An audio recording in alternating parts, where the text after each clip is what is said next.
I thought I'd make a follow-up video to my last video about semi-trailing arm suspensions. So the problem was, that power came from the hubs, which caused checking on acceleration. I got a comment about extended physics. I looked into it, and it does in fact solve the problem. It's just a couple of extra lines that need to be added to the suspension's .ini file, and making sure extended physics is enabled. No need to convert the car to cosmic suspension just for that, but still, I got curious about this cosmic suspension as well. I've been interested in it, if it could, maybe replicate bushing flex. I tried it earlier, but it either crashed the game or just didn't work. But this time, I stuck through with it and got it working, which I'm very happy about. To convert a suspension to cosmic, you just need to copy the correct info to the correct field.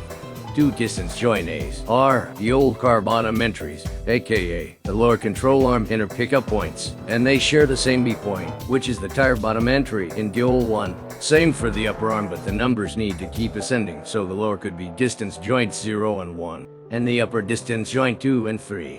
Then there is this kingpin entry, where you put 0 if it's the lower, and 1 if it's the upper. Tire rod is a special made to distinguish it as a distance joint that does the steering. When I did this, I started by just naming all the points to what they were in the old suspension, and then it's pretty simple to copy-paste one by one. I thought I had to make the anti-roll bars with this as well. Luckily that wasn't the case, because anything I tried seemed to crash the game. I thought I got it working one time, but then I noticed a mistake, and after correcting it, it started crashing the game again. I still don't know why those torsion springs insisted on crashing the game every time. It seems like it would be possible to do all kinds of cool stuff with this, but it's difficult to keep the game from crashing. Maybe if I figure out the workings a little better. Oh yeah, for the springs, you can put the springs and dampers at different locations. I used Content Manager Showroom to find the locations using tie rods before I started converting. Basically, I mocked up where I want the springs and dampers to be and took note of the coordinates. You might need to alter the spring rates if the motion ratio changes a lot. I had to more than double the spring rate with the new suspension. Time to say goodbye to the old E30, with its inboard brakes and other flaws.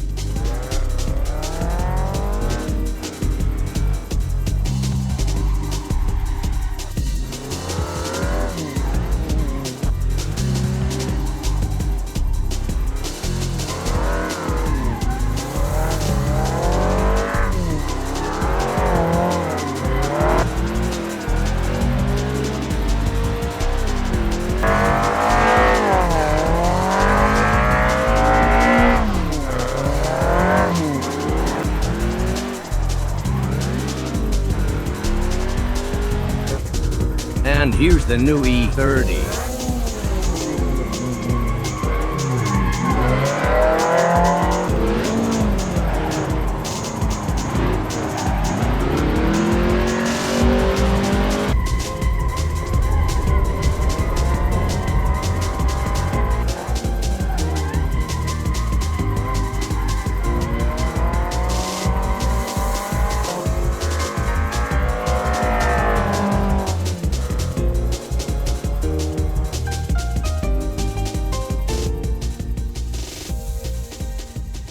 This is how it was right after converting it.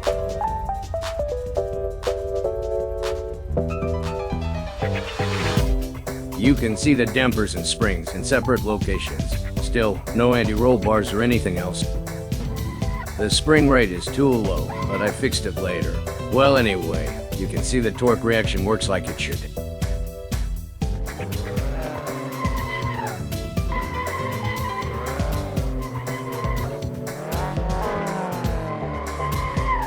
I also figured out how to make the bushing flex work, which is what I'm going to explain next.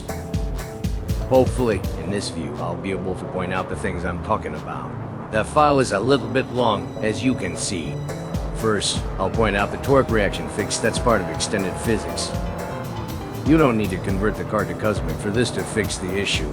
Well, next is ODE, which stands for Open Dynamics Engine. It's a bit above my pay grade, but I think it changes how rigid the joints are. This is the anti-roll bar field I was missing earlier. Works just as before, but now you can specify motion ratios for your bars. Now we're getting to the interesting stuff. You gotta remember to change the suspension type field to cosmic, or it won't work. Sorry about that, it was kinda awkward driving like this. This first bit comes from the example Macpherson suspension that is in the Cosmic documentation. It's a piece that works as a connection point for the strut, like a strut top. Next is a piece I made myself for this, a subframe where the control arms connect to. This makes more sense soon when we get to the hinges that connect bits together. Then I've got a helper bit, just like in the example Macpherson suspension, as an intermediary connection. Why they're necessary is because the flex comes from the joints above the subframe, but if the joints are not flexible where they meet the subframe, it basically triangulates the whole system, which is not what I want. Hopefully my crude illustrations made sense to you. Next, we create bits that work to connect the control arms to the subframe. Then these flex too. I will specify these as the points where the control arms are connected to. Next and finally, I'm creating a steering rack for the same purpose. This works the same as the subframe, but for the toe control arms, makes the steering less direct. Next are the hinge joints, the flexible bits that connect the various pieces I mentioned earlier. This one is attached to the frame at point A, and to the subframe helper at point B. The hinge is 12 centimeters above the bit it connects to, and the hinge part itself is really tiny, only 4 millimeters, so even if the connection points are rigid, there's enough leverage to allow for movement. The next one is a hinge on that previous subframe helper, just a conventional hinge along the Z-axis. It's what prevents the triangulation that I was talking about earlier. If there was just one hinge connecting this piece, it wouldn't matter. Oh yeah, parity -1 means that there is a hinge on both sides, left and right. 0 is just left, 1 is just right. These mirror values are just like you would expect. 0 is no mirror, there's just one of them, and 1 means it's mirrored on both sides. You might have noticed those spinning suspension bits in the video. Those are the control arm bushes. It's because they are joined with just 1 inch joint, and the control arms are just distance joints, so there's nothing to stop them from spinning, and it really doesn't matter one way or the other. I won't go over the front in any more detail. I kinda wanna look at the rear now. It's pretty cool. Oh yeah, I put a diff in it. It's supported on a single hinge joint, so it rocks backwards and forwards when you accelerate or brake. How the arms are arranged looks a little something like this. I didn't make individual bushes, but instead split the rear arm in the middle. And for the tie rod, I made a flexible joint, just like in the front, where it attaches to the rear subframe. This line makes the diff actually the body where the engine torque originates from. The rear subframe is pivoting just under where the control arm axis is, so hard acceleration or braking even tilts the subframe a little bit. I was really positively surprised about the effects of all this compliance on handling. The car drives like a dream now, as it should. Those Germans in the 80s designed this thing with flex in mind. It's important in counteracting the drastic toe and bump steer. Makes me appreciate the design even more. Oh yeah, one final thing, how to connect the flexible bushes.